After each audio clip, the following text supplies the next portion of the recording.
Nós vimos que as nanopartículas podem funcionar como circuitos elétricos ou nanocircuitos elétricos. Então nós perguntaríamos, será que é possível nós termos isso para estruturas, por exemplo, como a interface entre um dielétrico e um metal? Nós vamos ver que é possível tratá-las como linhas de transmissão. E linhas de transmissão, guias de onda, elas podem ter circuitos elétricos representativos.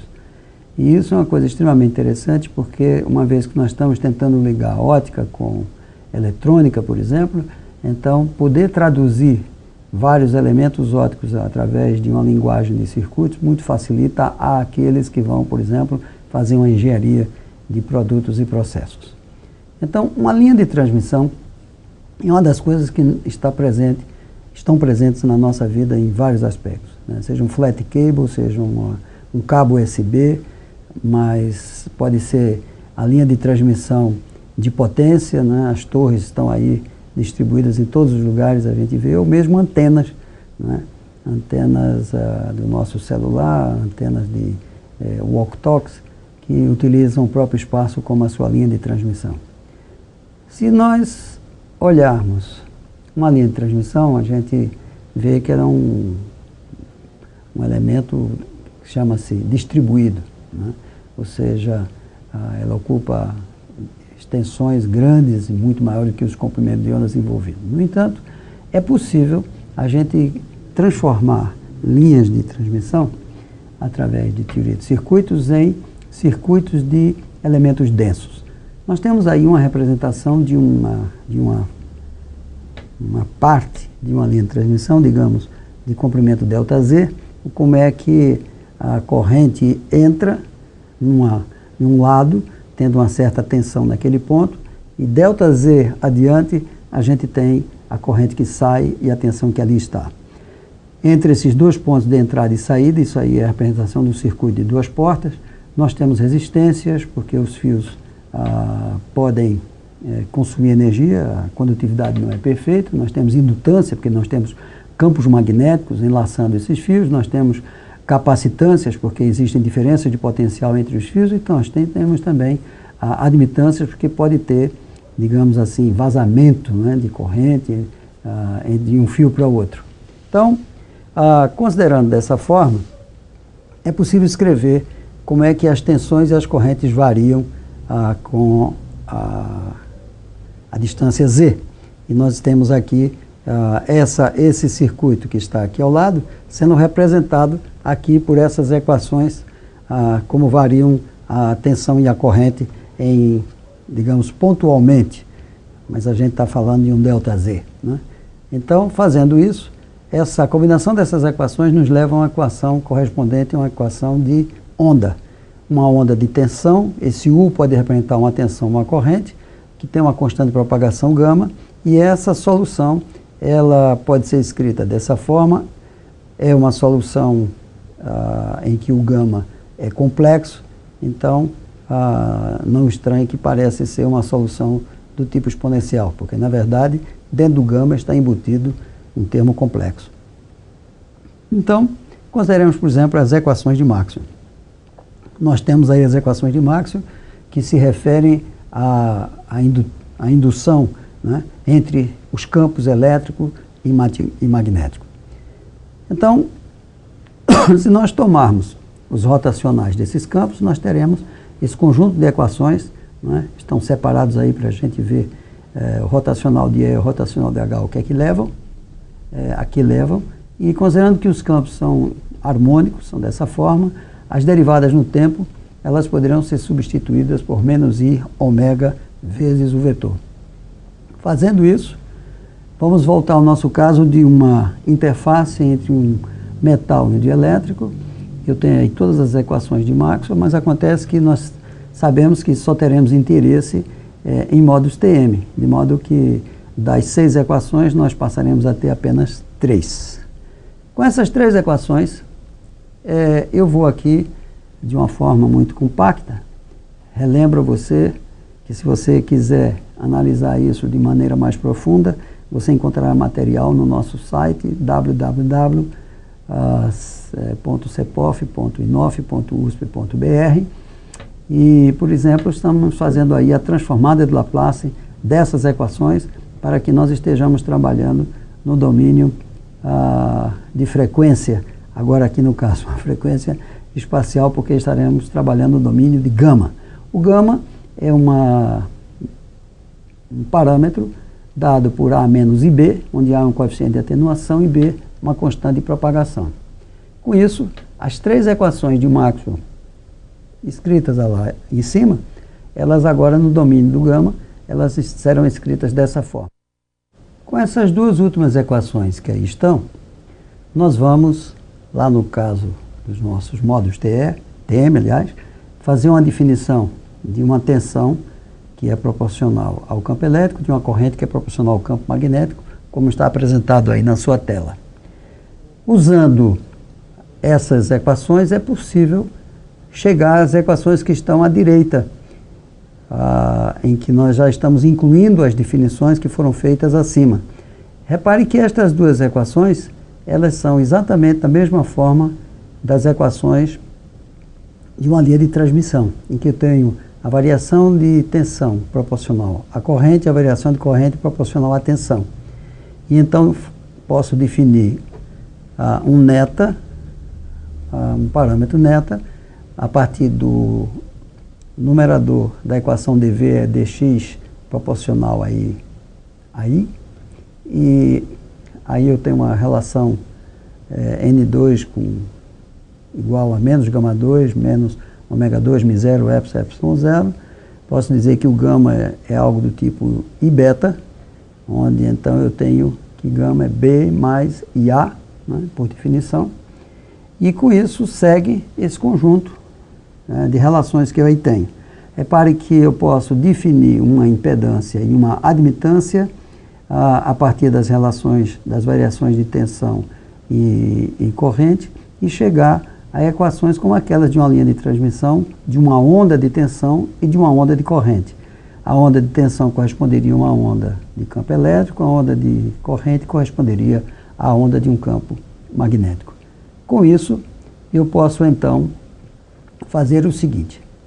Vamos fazer uma análise de uma linha de transmissão, onde agora a constante de propagação é dada por esse neta, e o neta pode ser escrito na forma que aí está abaixo.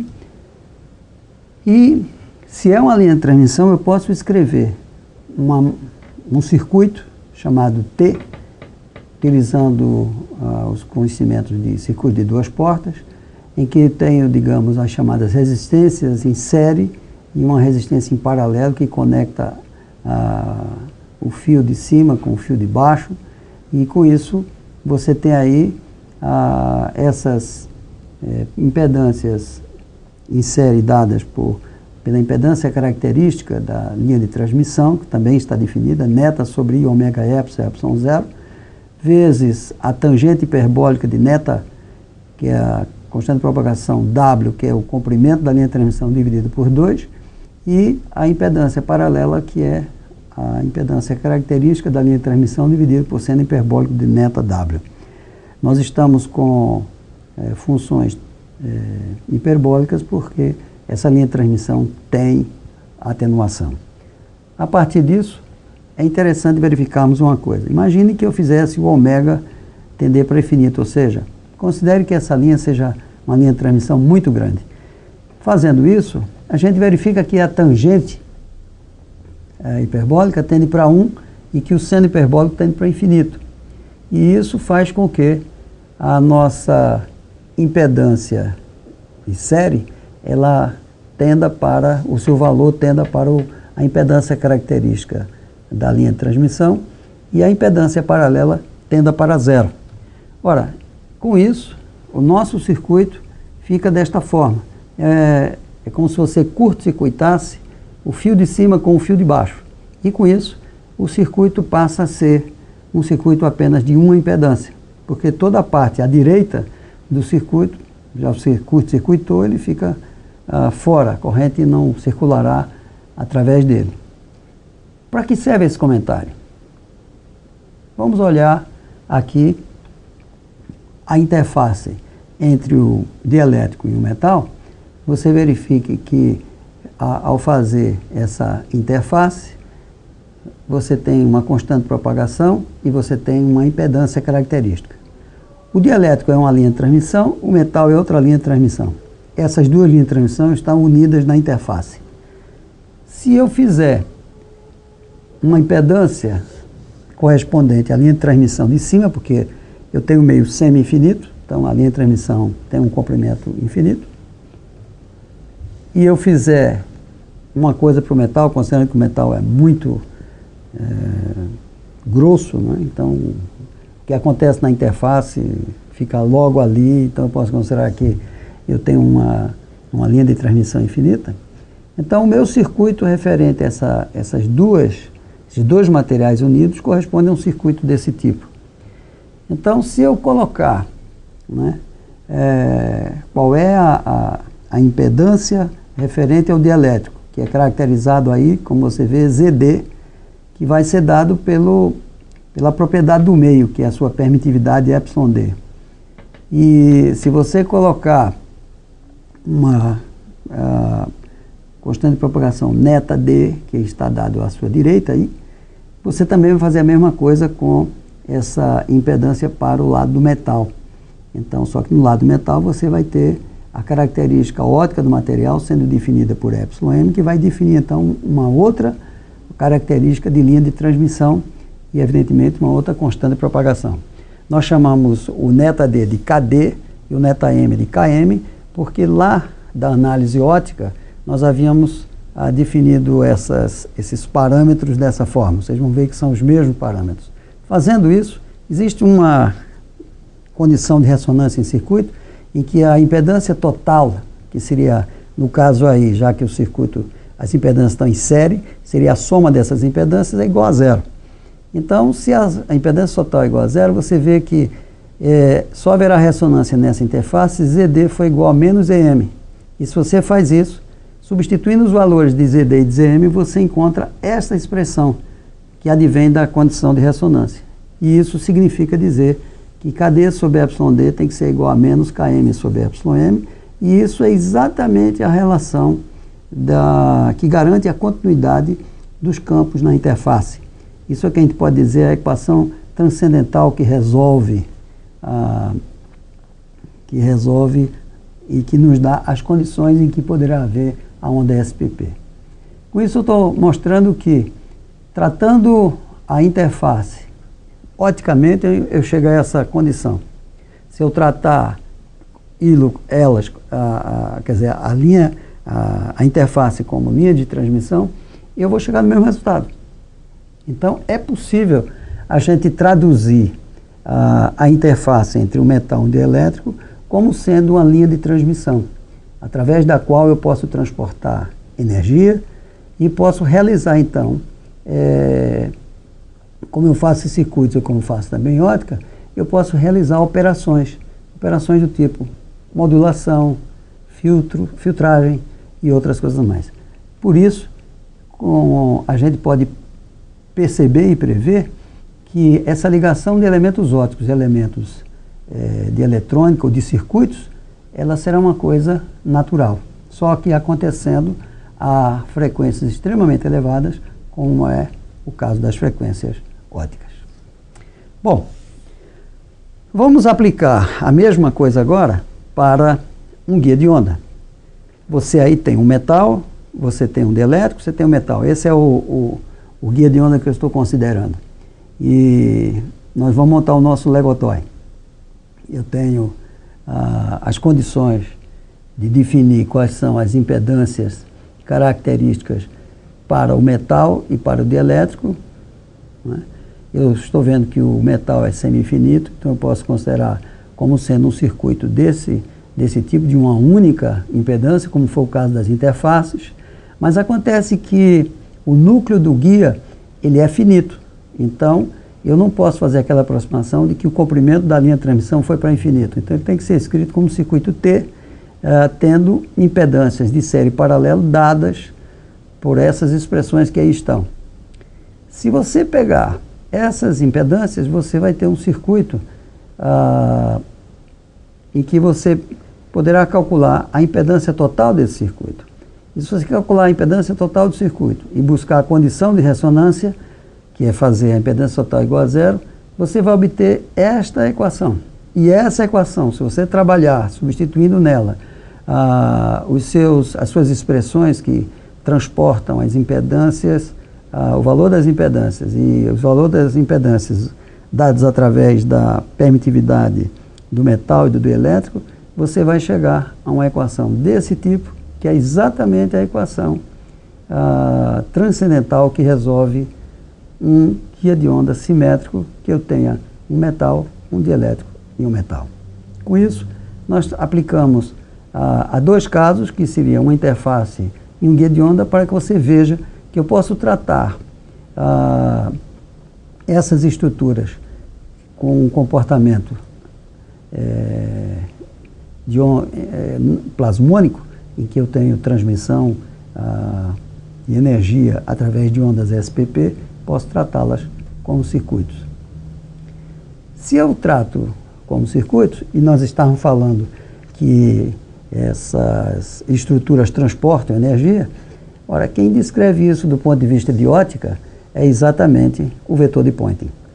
Então eu tenho aí o cálculo do vetor de Poynting, utilizando os campos que eu conheço, e eu tenho no lado do dielétrico duas componentes, uma perpendicular à interface e uma paralela a Z, o mesmo acontece no caso do metal. Eu tendo os campos, eu sei calcular essas componentes. Se eu calcular, por exemplo, vamos pegar a componente perpendicular à interface, eu vou ter as expressões para o vetor de Poynting na direção Z, tanto e na direção X no metal e no dielétrico. Fazendo isso, vamos analisar o que acontece na direção Z. Na direção Z, as duas expressões são essas. Repare que tem uma coisa interessante. Se eu aplicar aquela condição de continuidade dos campos na expressão do vetor de Poynting perpendicular à interface, esse menos km sobre εm pode ser transformado para essa expressão kd sobre εd.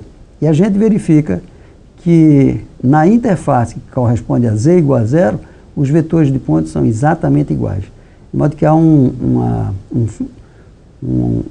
fluxo, aí você diria, mas os campos são evanescentes em Z.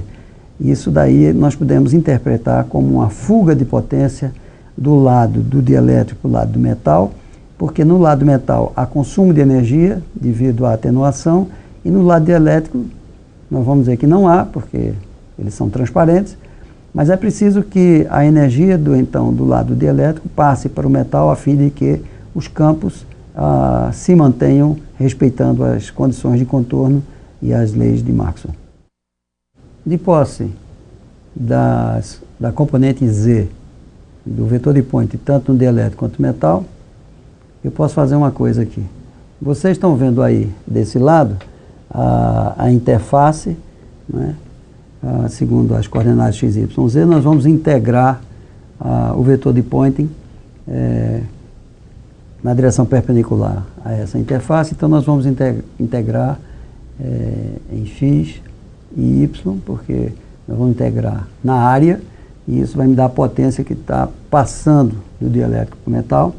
Fazendo essa integral de 0 até d e integrando de 0 até x, que é o ponto de consideração, nós temos esse resultado. Nós temos interesse do que acontece em z igual a zero. Então, se eu pegar em z igual a zero essa potência, eu posso fazer uma definição aqui do que a gente chama de coeficiente de absorção, que é a derivada de P em x, quer dizer, como é que P varia em x, como é que a potência está variando ao longo de x, pela quantidade de potência no ponto. Então eu posso obter o coeficiente de absorção ou de atenuação, e você vê que ele é exatamente dado por 2 beta, duas linhas, porque a constante de propagação ela é complexa, e então ela tem esse fator de atenuação que define então a atenuação da onda na direção x. Agora, nós vamos considerar o que é que acontece na direção x, não mais na direção perpendicular, mas você vai ver aí o gráfico, né, da nossa interface.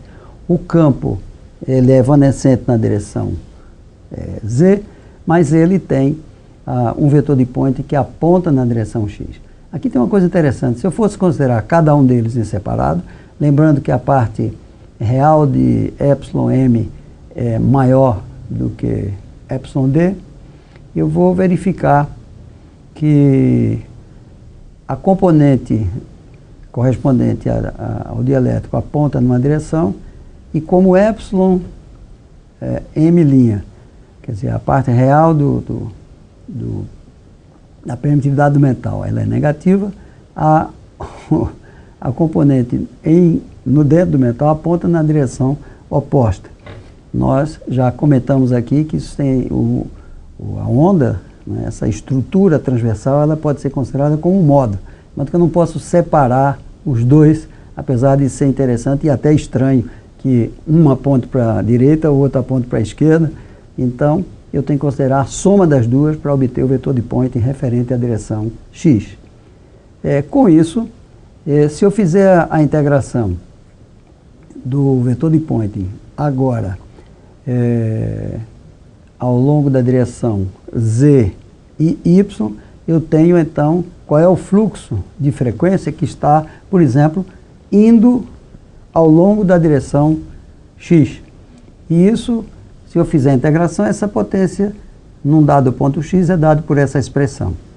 Repare que aqui eu posso pegar essa expressão e escrever dessa forma, onde esse Z de ômega, essa impedância, ela corresponde àqueles dois termos beta sobre K' D, εd, ε0 ômega, mais o beta sobre K' M, εm, ε0 ômega, e com isso eu verifico que eu posso representar, digamos, a onda propagando na direção X como sendo uma linha de transmissão em que eu tenho duas impedâncias que se somam e dão uma impedância total, tem uma constante de propagação, então eu posso caracterizar uma linha de transmissão que vai movimentar a mesma potência nesse circuito equivalente que é a potência ótica, e eu posso utilizar uma matriz S que represente a essa linha de transmissão.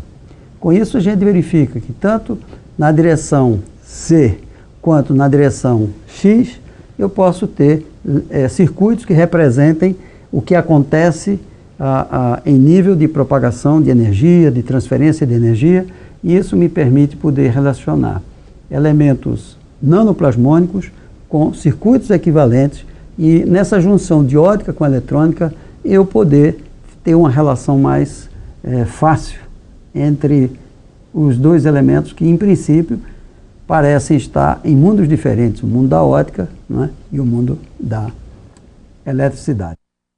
Vamos considerar aquele caso de uma fenda em que a luz está incidindo sobre o metal e que a gente viu que a luz passa para o outro lado. Nós verificamos isso do ponto de vista de ótica e mostramos que há uma estrutura interferométrica do tipo Fabry-Perot. Vamos dar uma olhada nisso do ponto de vista de circuitos. Eu posso dizer que neste caso aqui eu tenho um circuito correspondente a uma linha de transmissão ligada à parte superior, onde existe fonte, porque o campo está incidindo, está induzindo correntes, porque está colocando as cargas em movimento. O espaço eu posso representar com uma capacitância.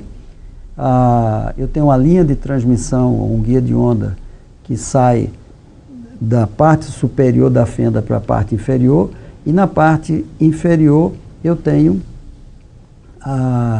uma linha de transmissão na superfície, como eu tenho em cima, mais uma capacitância que representa o espaço externo. Com isso, a direção de propagação de potência de energia, ela se dá dessa forma, e eu vou ter, então, uma representação desse tipo, um circuito equivalente desse tipo. Então, nós temos, por exemplo, um gerador de potência. Você está vendo aí o gerador de potência com a sua impedância característica. Depois você tem a linha de transmissão referente à fenda, que funciona como um guia de onda, mas nós vamos poder representar como uma linha de transmissão. E finalmente você tem o fim da linha de transmissão da fenda com o meio externo, que nós vamos considerar como uma carga. Se nós utilizarmos a teoria de circuitos e calcularmos a relação entre a tensão na entrada e a tensão na saída, isso me dá o coeficiente de transferência de tensão, né? Eu verifico que ele é dado por essa expressão que está aí embaixo, né? Uma expressão grande, complexa, mas que a única coisa que nós queremos expressar é que existe um termo aí, 1 mais gama L, dividido por 1 menos gama 1 gama L, em umas exponenciais, e esse termo que você vai encontrar aí embaixo corresponde exatamente a uma estrutura do tipo Fabry-Perot. Se nós usarmos alguns valores característicos para calcular qual é essa transmissão de tensão de um lado para o outro, aí tem o módulo do coeficiente de transmissão e temos o argumento, né, a fase referente a esse coeficiente de transmissão, a gente vai verificar que ela tem uma estrutura Fabry-Perot em função dos comprimentos de ondas, ou seja, funciona como um filtro, porque para determinados comprimentos de onda você terá muito mais transmissão do que para outros casos. Quero mostrar a você, para concluir essa parte, que em trabalho publicado pelo Ginsburg e o Ornstein, no Optical Express, você tem essa referência aí do seu lado. Ele, em vez de ter apenas uma fenda, ele colocou uma abertura um pouco maior e depois a abertura, que seria a abertura da fenda.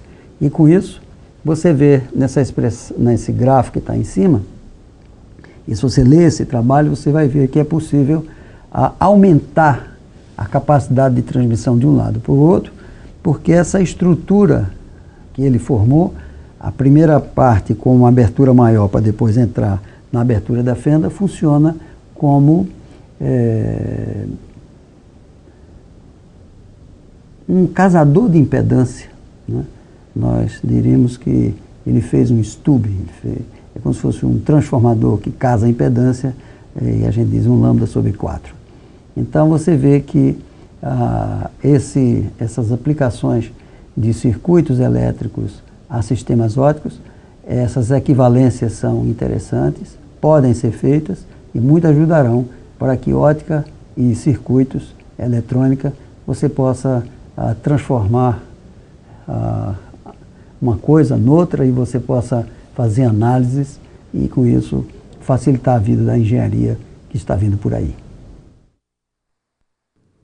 Se você tiver interesse de ter mais algumas informações a respeito desse tema, então você faz o seguinte, você vai para a nossa página que se encontra no plasmonics.ifisc.usp.br, onde você poderá ter materiais complementares e também ser informado de outras pessoas que tratam desse assunto, com quem você poderá falar, discutir, pode adentrar nos nossos programas de mestrado, doutorado ou de pesquisa em cima desse tópico nanoplasmônica.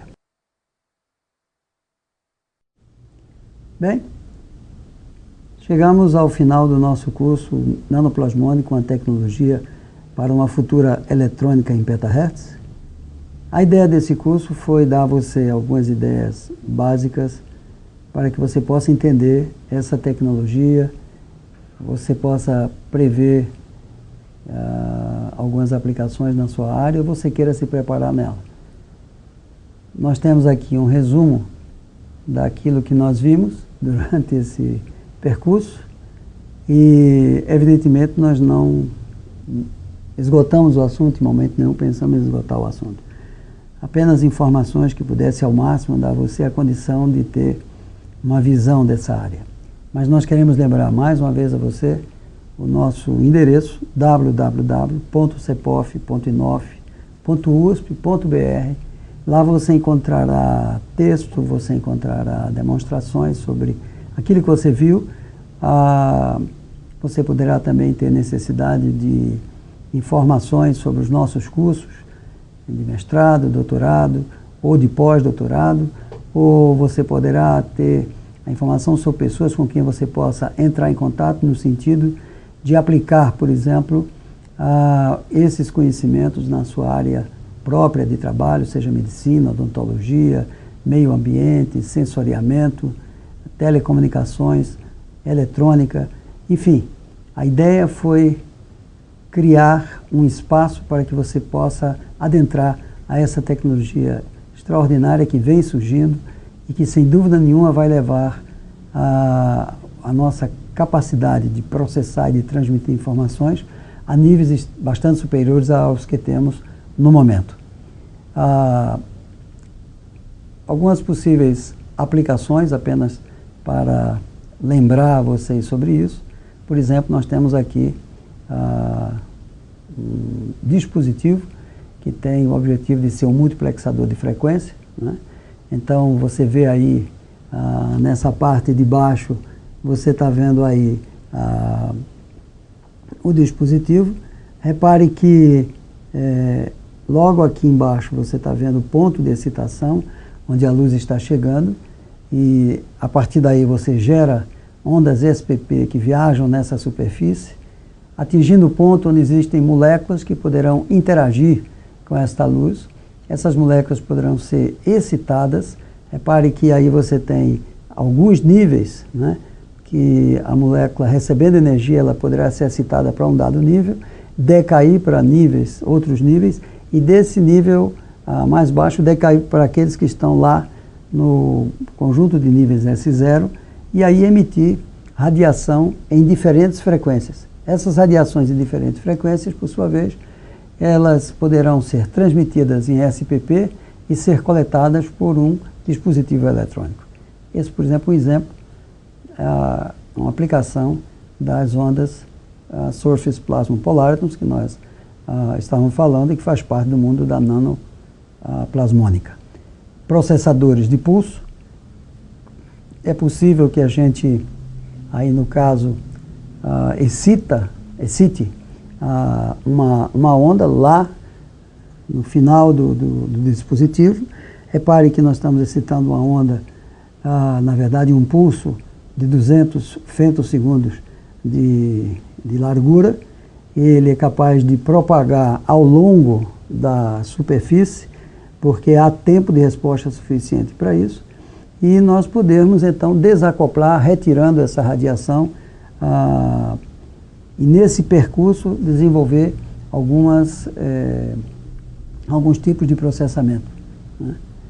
Se você desejar alguma informação, por exemplo, desse dispositivo, existe uma gama enorme de revistas, de centros de pesquisa que informam constantemente sobre aplicações, sobre novos desenvolvimentos, e esse que nós estávamos falando, por exemplo, é possível você ter essas informações. É um modulador, por exemplo, baseado na tecnologia de Surface Plasma Polaritons. Reparem que aí embaixo você tem o endereço para que você possa acessar. E, por exemplo, também na área de saúde, se você é da área de saúde, nanopartículas tem uma perspectiva de já estar sendo usados para que você possa tratar, por exemplo, problemas de câncer e outros determinados problemas. Você insere no corpo da pessoa essas nanopartículas, seja com o auxílio de luz ou não. Você pode, por exemplo, com nanopartículas de ouro, produzir um impedimento do desenvolvimento de células cancerígenas, e que faz parte hoje de uma gama de possíveis tratamentos ou de tratamentos que já existem, que estão sendo usados no momento. Você tem aí novamente endereços. Esses endereços e essas informações poderiam ser encontradas no nosso site. Nós temos que agradecer a você pela sua participação conosco, pela sua paciência, e nos colocamos à sua disposição, nós que somos do Instituto Nacional de Ótica e Fotônica, sediado aqui em São Carlos, na USP, no Instituto de Física, e particularmente no Grupo de Ótica e no Centro de Pesquisas em Ótica e Fotônica.